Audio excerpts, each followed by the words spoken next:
yang dimiliki setiap orang, di mana hal ini sudah ada dalam diri orang tersebut yang tentunya akan unik, tentunya akan baik, tentunya akan potensial dan akan membantu orang tersebut di kemudian hari. Mari kita melihat bahwa kesuksesan yang maksimal yang harusnya diterima oleh seseorang itu adalah di mana mereka memiliki pekerjaan yang baik, mereka dapat menjalankan hobinya, mereka memiliki investasi di kemudian hari, di mana mereka akan mencapai kesuksesan atau kebahagiaan yang amat sangat maksimal. Mari kita melihat bahwa saat ini kondisi yang ada justru mengarahkan mahasiswa pada titik di mana mereka harus mengandalkan pada nilai semata atau dari tes akademik seperti adanya tes SNMPTN, SBMPTN, ujian mandiri untuk mereka masuk kepada perguruan tinggi, di mana mereka hanya dinilai dari hasilnya saja, dari nilai-nilainya saja, bukan dari proses, di mana padahal mereka bisa mendapatkan hal-hal ini dari cara-cara yang curang seperti mencontek, menggunakan jalur orang dalam, misalkan dalam yang sebagainya. Namun pada akhirnya atau pada pilihan kedua mereka justru melakukan hal yang membuat diri mereka dipaksa atau membuat memaksakan diri mereka untuk belajar, misalkan padahal ini bukan potensi mereka. Di mana mari kita melihat bahwa saat ini juga minimnya fasilitas yang bisa untuk mendukung kita untuk mengetahui bahwa adanya potensi-potensi dari diri seseorang tersebut yang harusnya dikembangkan. Mari kita melihat bahwa bakat ini memang sudah ada dari diri mereka, sehingga tentu saja akan sangat mudah untuk mereka kembangkan di kemudian hari, tidak akan menekan mereka di kemudian hari. Mari kita melihat bahwa akan ada berbagai masalah ketika kita tidak menyetujui emosi kita, di mana yang pertama, tidak akan adanya kesuksesan yang maksimal dan kualitas sumber daya manusia kita yang akan tetap stuck pada kualitas yang tidak baik, kualitas yang rendah dalam banyak. Kemudian juga akan susahnya pengembangan diri terhadap pengembangan diri orang-orang ini, di mana banyak sekali stigma-stigma pada mahasiswa, di mana mereka salah jurusan yang akhirnya menyebabkan mereka tidak bisa survive, tidak bisa untuk memasuki persaingan dunia kerja, sehingga mereka akan menyebabkan pengangguran dan sebagainya. Kemudian mereka juga tidak nyaman di dunia kerja.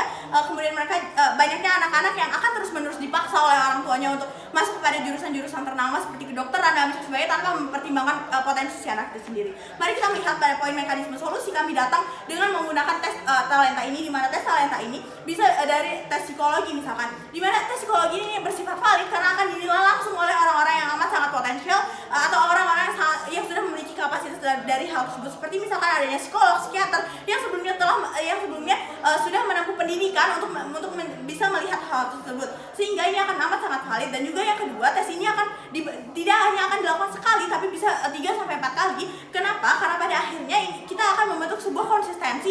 Jadi anak-anak yang menjalankan tes ini secara acak misalkan atau hanya uji coba saja, ini tidak akan bisa terjadi karena pada akhirnya tes ini akan dilakukan berulang-ulang kali, sehingga ini akan mendapatkan hasil yang sangat amat valid. Mari kita melihat bahwa kemudian ini juga akan dipakai untuk mendaftar atau menjadi surat rekomendasi untuk mereka melanjutkan di jurusan-jurusan di perguruan tinggi. Pada akhirnya jika nantinya tim oposisi mengkhawatirkan akan adanya kecurangan data dalam macam sebagainya, kami merasa bahwa kecurangan itu tidak akan bisa terjadi karena tidak akan dilakukan oleh satu orang saja dalam bidang atau hal-hal ini. Namun pada akhirnya ketika adanya kemungkinan untuk adanya kecurangan ini terjadi, setidaknya kecurangan ini sudah bisa diminimalisir, atau setidaknya orang-orang yang salah jurusan ini akan dalam jumlah yang amat sangat rendah. Mari kita melihat kenapa penerimaan mahasiswa baru hanya didasarkan pada tes talenta bawaan ini akan baik-baik saja, karena pada akhirnya tes talenta ini akan membantu mereka membantu kita untuk mengetahui potensi dari calon mahasiswa ini yang amat sangat unik, yang harusnya dikembangkan, dan mereka juga menyukai hal-hal tersebut,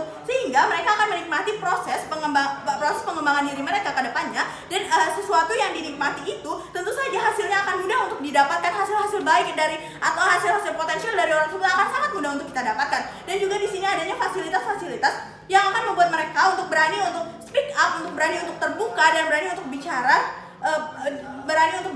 di mana adanya orang tua yang saat ini masih konservatif, di mana orang tua yang hanya mengizinkan anaknya untuk masuk kepada jurusan-jurusan termasuk seperti kedokteran dan macam sebagainya. Ini tidak akan terjadi karena orang tua akhirnya tahu terhadap potensi ini, dan juga menjadi pilihan terakhir anak tersebut untuk bisa melanjutkan ke perguruan tinggi. Karena ketika mereka tidak memiliki tes tersebut sesuai dengan potensi mereka, maka mereka tidak bisa melanjutkan ke jurusan tersebut. Mari kita melihat bahwa kenapa dengan adanya sistem yang sekarang ini tidak akan baik-baik saja, karena anak-anak yang akan terus-menerus untuk dipaksa oleh orang tuanya yang masih berpikiran konservatif, yang berpikir bahwa anak yang pintar ini hanya anak-anak yang pintar dalam akademik saja, atau mengutamakan gengsi mereka semata, yaitu mengatakan bahwa anak saya bersekolah di kedokteran misalkan dan sebagainya. Padahal ada banyak sekali jurusan lain yang akan membuat si anak ini untuk jauh lebih bisa berkembang sesuai dengan potensi si anak ini sendiri.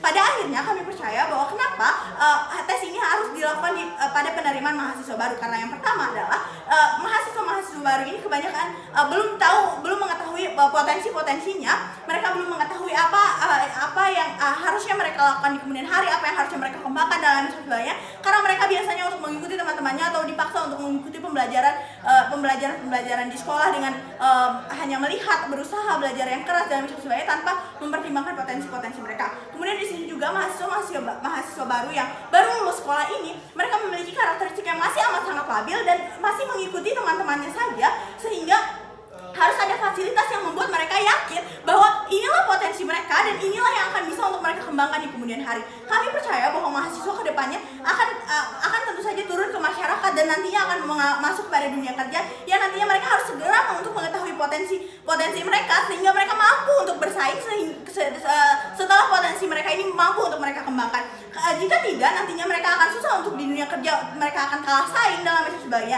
dan juga mereka, atau pada kemungkinan terburuknya adalah mereka justru akan mengambil peluang kerja dari orang lain, sedangkan pekerjaan ini merupakan tujuan seseorang menempuh pendidikan yang sangat amat lama, karena pekerjaan inilah yang akan membuat seseorang itu menggantungkan hidupnya di wajar yang sama. Tentu saja tidak ada orang-orang yang ingin untuk hidup susah dengan mereka salah atau gagal dalam dunia kerjanya. Mari kita melihat bahwa nantinya ketika tim oposisi mengkhawatirkan bahwa akan adanya orang-orang yang jurusan potensi mereka yang sempit dalam dunia kerja dan sebagainya. Dewan tidak teman, mari kita melihat jika itu jurusan yang mereka minati, tentu saja pastinya nantinya akan membuat mereka untuk bisa untuk berinovasi. Jadi mereka tetap bisa untuk membuka dunia kerja lagi, membuka lapangan kerja lagi. Seperti misalkan mari kita mengambil contoh Belva contohnya.